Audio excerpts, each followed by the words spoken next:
If I look at the Ghanaian economy at the moment, it's doing, let's just be honest, it's doing terribly. Not terribly. Well,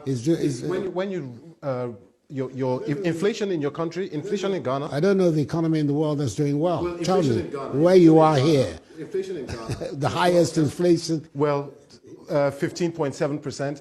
The Ghanaian cedi has fallen 20% on the dollar. The worst after Russia, which has a lot of sanctions against it. It's began to firm up. It has begun to firm up. We're seeing the cedi systematically appreciating against the dollar. People still can't employ. I was just reading today. People in the hospitality industry that you're pushing so hard. Having to lay their staff off. We've got taxi driver unions threatening strikes because of spiraling fuel costs. It doesn't look like a place that I want to go and put my money. Where will you put your money in the world today? Where will you put your money? In Britain, which is suffering the worst standard of living statistics for over 30 years? Is it? Oh, I think let's situate ourselves correctly. The world is going through very difficult times. Ghana is no exception. Nigeria is no exception.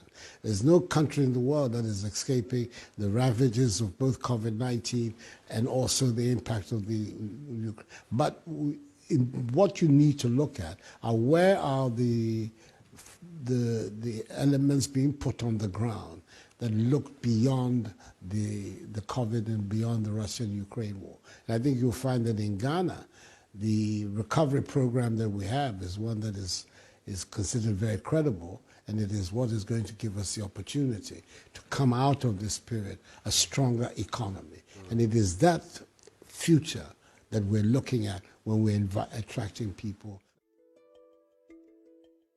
Let's talk about one of the structures that you say you've put in place. The e-levy, a lot of people are calling it a stealth tax on people who already are impoverished.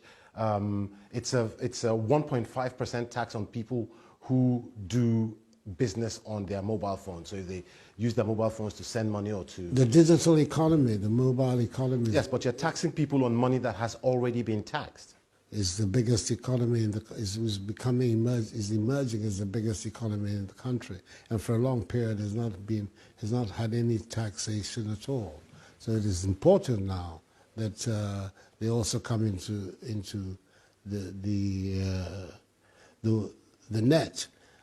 Our country has one of the lowest tax to GDP ratios of any country in West Africa and of an equivalent economy. The ECOWAS area, the general average today, tax to GDP average is about 18%. Ghana, we're at 13%. So it's as if you're talking about a country which is already overtaxed, if anything at all, is undertaxed. Okay, let me take you up on that point. On your low tax ratio to GDP. I'm just going to read this quote to you. It's from John Okwoche, who I'm sure you might know is the Director of Research at the Accra-based Institute for Economic Affairs. He says there are several loopholes in our tax system that if they are plugged, we'll be able to raise our tax to GDP ratio to something like 20% from the 12% that you're talking about. Are you speaking to experts like him? First of all, there's a recognition that he says that there's no need for the e-levy. Well, that's his point of view.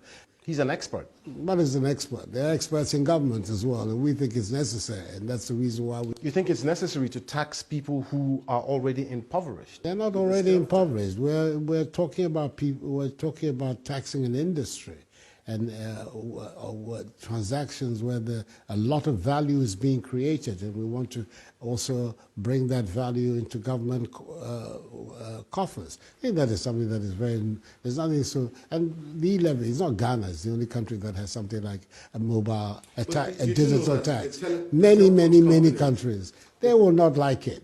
Because they're already taxing people who do business online, and then you are taxing as well. People never like taxes. I don't know any group of people, especially businesses, when taxes are brought to them that like it. When you hear all these stories, Mr. President, I mean, Ghana was one of the rising stars of, the economic recovery of Africa, so to speak. But when you hear about all these issues with the economy now, what exactly went wrong? Nothing has gone wrong. We're part of those who have been very badly affected by what has gone on in the last 2 years. Until 2020, since I came into office, 2017, 2018, 2019, the beginning of 2020, we were growing our economy at about 7%, the GDP growth rate. One of the fastest growing economies in the world was the Ghanaian economy, even in the crunch year of 2020, when the economies of the world dived. Ghana, we still managed a positive rate of growth because the fundamentals of our economy are strong. But it has been a difficult task for all the economies of the world. I think it is important that when you're making the kind of provocative statements that you're making, that you situate yourself. You speak as if you're living in the same time as you and I, where the world economy as a whole has gone through very difficult times. And there are several things that we're doing, which is in the line of being able to pick up our economy again. I have no doubt that next year, if you were to come and speak to me like you're doing today, we will have a different set of facts for us to look at.